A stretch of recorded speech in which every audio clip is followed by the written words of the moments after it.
Hey, what is going on, everybody? Sammy here with SFI Sports Cards, back with another video. Today is July 25th. Welcome back to the channel. Today, we are going to do a channel favorite, and that is SGC Submission Review. This will be the 5th review on the channel, so if you miss any of the prior submissions, please go back, check them out. These reveals are fun for me. I like to test my own personal quality assurance on the cards I pick out, since I have a background on that subject where I work. So let's get into it. I saved you the suffering of watching me open up shipping boxes, and but as we are going to take out these contents, I want to discuss some of my vintage card buying habits of late. I wanted to do this in a separate video, but I think I can squeeze it in. Yeah, some of these reveals will probably fall within that philosophy. When I did start getting back into the world of collecting, I obviously had some catching up to do. Meaning, what to look for, what sites to go to that would help me find what I wanted to collect. Did watch a lot of YouTube videos on, top 10 sales of this card and wax, as far as 80s and 70s cards, Jordans and Jeters and Mantles and big names in the hobby. Their prices are going up and down, and these channels I watch were very helpful. Looking at pop reports and auction prices, trends that, cards do go up and down, long game of holding on to vintage cards for better payoffs. And, at the same time, I definitely purged out some channels I personally thought were just nonsense, because no one really knows where the vintage market is going or where it is going to go. This whole time I'm strictly a collector, but still it is interesting to look at, where your cards are trending towards at a price standpoint. No one wants to be taken advantage of when they're buying cards as far as overpaying. So I would check transaction histories of cards, and I still do. And I think it's smart, especially if you're getting high-priced cards. But I remember telling myself when I got back into it, I'm going to get all these Hall of Famers and all these prior All-Stars and try to get all these chase cards everybody's going after and talking about. And I still look up these cards every week. I still look up Mantles every week, and Hank Aaron's and Willie Mays and other players, but there's just so many more cards out there in the vintage card world. I love collecting players I watched growing up, and players that were great that people, not everyone, but some collectors they overlook. Also players that I've never heard of that have amazing backstories about their lives and about themselves. I mean, I do have a pretty extensive knowledge of players of the past, reading books and bios, and there's just so many players I'd like to bring to the forefront as far as card collecting. Players that the stars back then themselves of the game thought were tough to face. Like, I could never get this guy out. He was just such a pain and so pesky, and guys I won't even recognize in their own times when they played. I love doing deep dives in that stuff. But now, to be honest, like, I don't give a crap what a card's worth, either now or 10 years down the road. I just don't care. I know the value of the card when I'm buying it. This card, to me, I know what it's worth. It's worth, I want it. That's it. That's what a card's worth to me. I mean, getting those big names I mentioned is awesome. And, I have them myself, a few of them, and people I talk to within hobby, they collect them. A lot of them do. Shout out to one of them, Sammy Thunder. Great channel on vintage. He collects Willie Mays. And his knowledge of the man and his cards are, what brings me to his channel. Something else you might have seen on YouTube. My guy Adam at Vintage Sanctuary. He collects cards that he wants that others might not have heard of because he has, the Yankee Contributors, I guess, series that he does. He finds cards that, are appealing to him. He did a video on Dr. Bobby Brown, a role player on the Yankees dynasty teams of the 40s and 50s. You think he really checked what those cards are worth? Or, where are they trending towards? I'm guessing no. Those guys, along with many others in the hobby, they collect what they love, and that's what I gravitate towards. Just to sum up this channel, it's about finding cards that are appealing to me for my collection and showing them off to you guys, showing you what I'm interested in. That's what I love about this hobby. It's, for the most part, we're all bringing something different to the table. Hopefully people that do watch can learn something, and because I learn something practically every day when I watch videos on what people are collecting. So hopefully my channel can do the same. So enough of the preaching. Let's get into the good stuff. I'm excited about this reveal because I got some good looking cards, I think. Hopefully no authentics come back. Hopefully everything got graded, which looks like it did.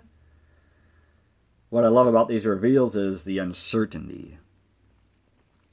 It's very exciting and very nerve-wracking at the same time. So let's start with a separately packaged one. It is a 64 Topps Giants Whitey Ford, card number 7. Along with Ford being a personal vintage favorite of mine, this card just looked so good. Centering, edges, corners, coloring, you name it. Card looks fantastic. I'm not particularly sure what they look for in these bigger cards. And I was never really a fan of this set, but it is growing on me. And it is pretty affordable. I think what I like most about these is you can put them anywhere in the house, like on a display stand, and someone will walk up to it and just like pick it up and start reading it. It's like it goes beyond a baseball card. So let's see what we get. We score an 8. That is what I'm talking about. Yeah, you can see this card just, it looks awesome. I mean, this Whitey Ford, this guy was unflappable, it seems. Postseason legend, along with a Hall of Fame career. Cy Young in 61, where he went 25-4. Only had double-digit losses in 2 seasons in his career. 6 World Series rings. Quite an impressive career. So this 64 Topps Giants, we get an 8 of the Whitey Ford. Off to a great start. Okay, next card we have here looks like a 58 Herb Score. Now I love this 58 set. One of my favorite sets of all time. The back on this one's awesome. You know, looks pretty centered. And I remember the front was a tad bit off center a little, but not bad. So let's check it out. We get a 5 on the 58 score. Yeah, this guy was filthy. Early in his career, because it didn't last long. Led the league in strikeouts his rookie season and sophomore campaign. Rookie of the year in 55. But he did have a lot of walks that accompanied his blazing fastball and his big curveball. You really should look up his early years in the majors. He was a freak. He was known as like the left-handed Bob Feller. So we get a 5 on the score. Cool. All right, sticking with 58 tops. Here's another card of that great set. Camilo Pascal. Card number 219. Great card from a visual standpoint. Believe what I remember. Not perfect card, but if you're building a set for 58, it would look awesome.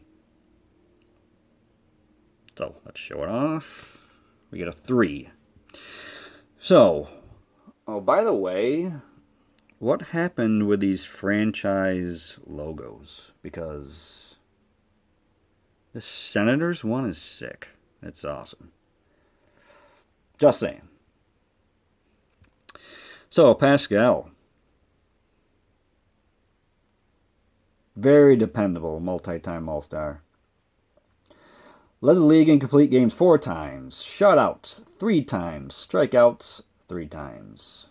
So if you're a Twins fan, consider looking at his cards. Because he spent 13 years with that franchise between the Senators and the Twins. So he was a staple for them for quite a while. And a great pitcher. So we get a 3 on the 58 tops. Pascal. Okay. Next.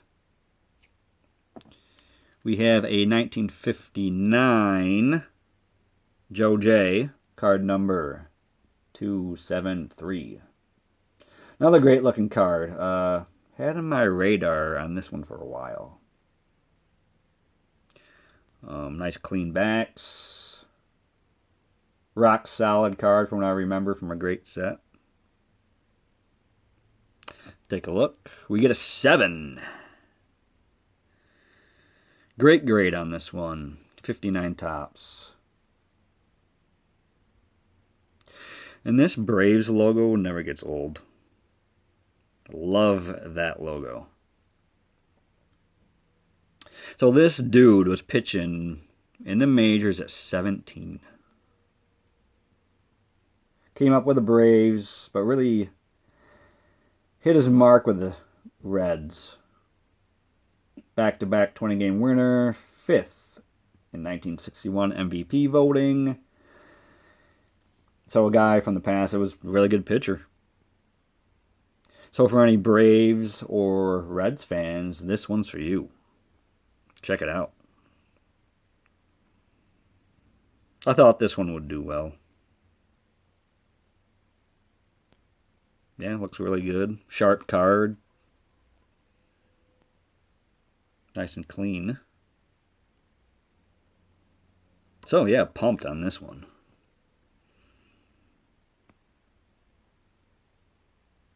Nice.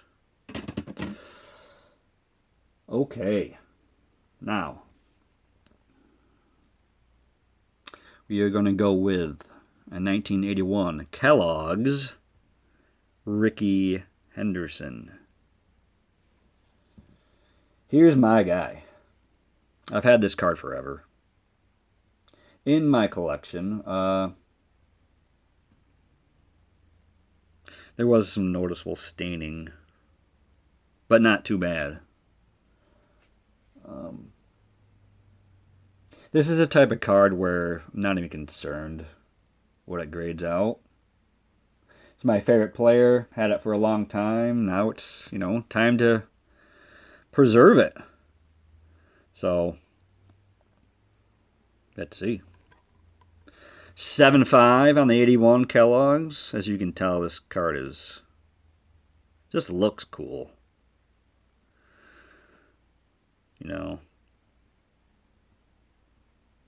This yellow filler in this year just goes amazing with its jersey and the bill of the cap.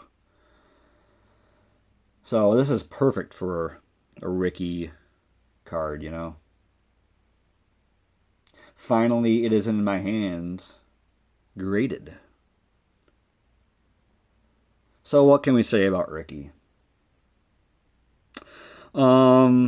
I'm not going to say anything. If you don't know him by now, then, I don't know, quit the hobby, I guess. Bye. Moving on. Could talk all day about him, but that is for another time. Next, let's go back a little farther. A lot farther. We have a 33 Gaudy Jack Quinn.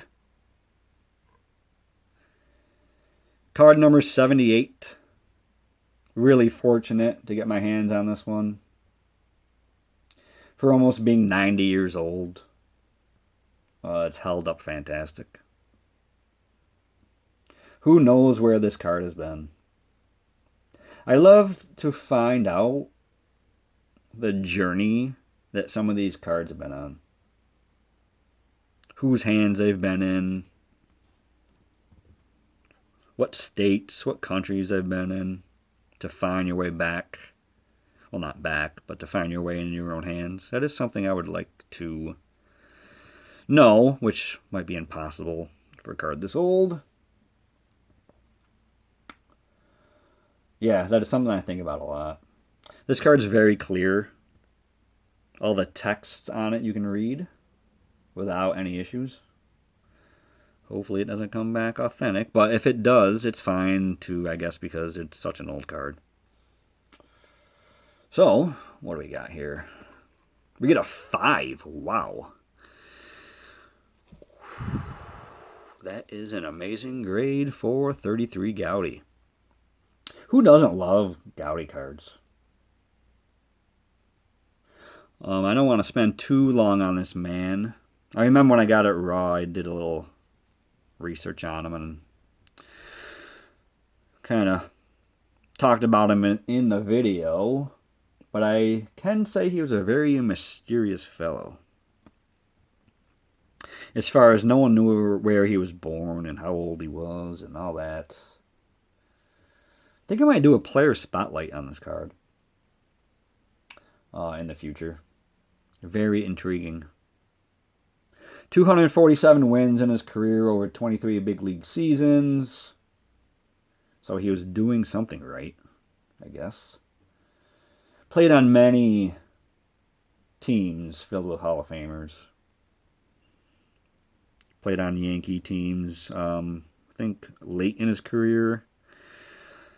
Also Philadelphia Athletics, played on those teams with all those great players. So I am so glad I have this card in a 5. That is pretty awesome.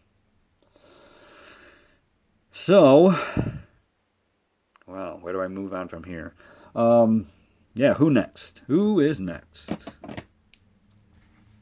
Okay, who besides me loves league leader cards?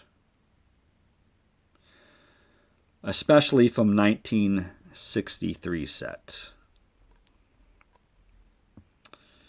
These are probably my, I don't know. Probably my favorite league leader set, 63. I don't know, just because maybe there's like around 5 on each card. But I do love them.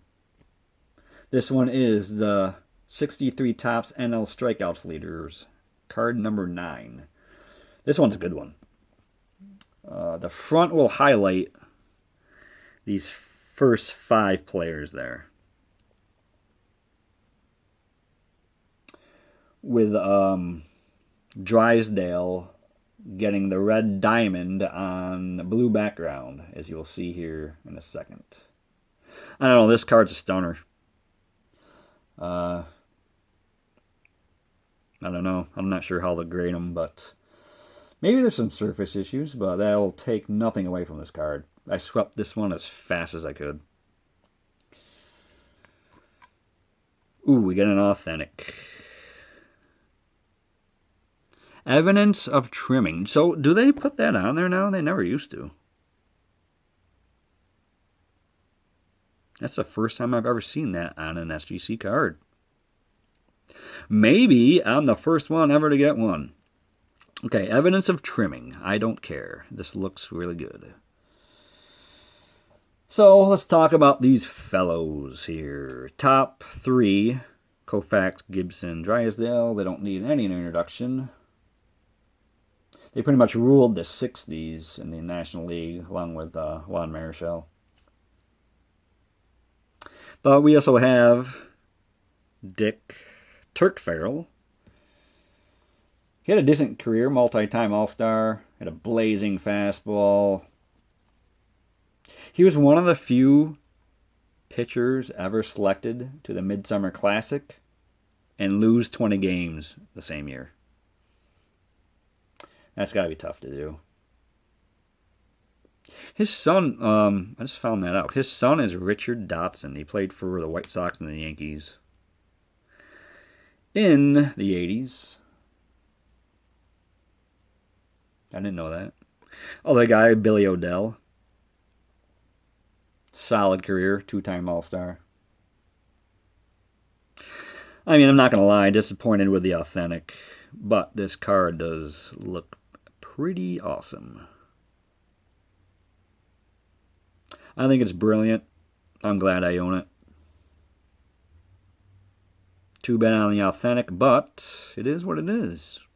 This is my very first authentic. I guess it had to happen at some point. Yeah, that's got to be something new. So they're putting down why it's authentic now. I guess I'm alright with that. Wish it got a grade, but I don't know. I love it. Love it nonetheless. Okay. Now, a couple cards left. We have a 1962 Topps Louis Aparicio All-Star card. Card number 469.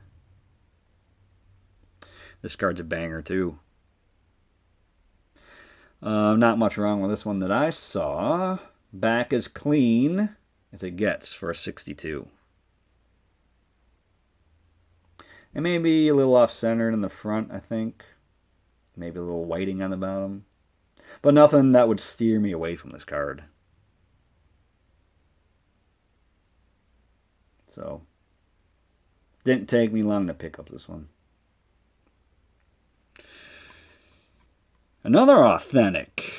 Evidence of trimming. So, they are throwing these out now, huh?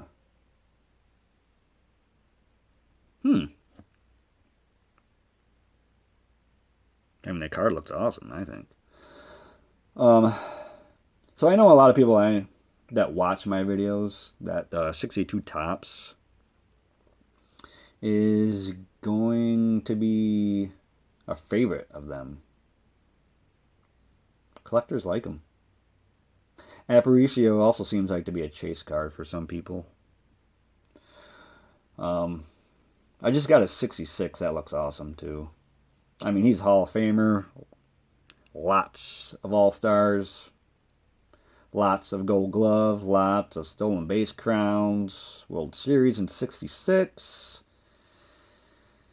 This guy, he pretty much gave every ounce of skill he had in him to forge his amazing career. I mean, imagine like the second basemen he played with. Nellie Fox, Chicago and Davey Johnson with Baltimore. I mean, they were both 3-time Gold Glovers themselves, but playing with this guy, sure, they just elevated their play. And, you know, without a doubt, despite his stature, a giant among the growth of Latin baseball to enter in the majors at the time. So we get another authentic. Must be they're really, you know, cutting down on some of these trimmed cards. I don't know, they trimmed it pretty damn well because I like it. I think it looks awesome. But another authentic nonetheless. Okay. One card left. Maybe it's an authentic, I don't know. So, it is a 1964 Dean Chance, card number 32. Pumped about this one. If you saw the video when I got this card raw, it looked like it was produced pretty much, you know, 2021, 2022. It just looks good. All the aesthetics are there as far as an amazing vintage card. Now, it's not perfect. Maybe some surface issues. I think there is something near the bottom there, that little blimp right there, but if I can focus it here.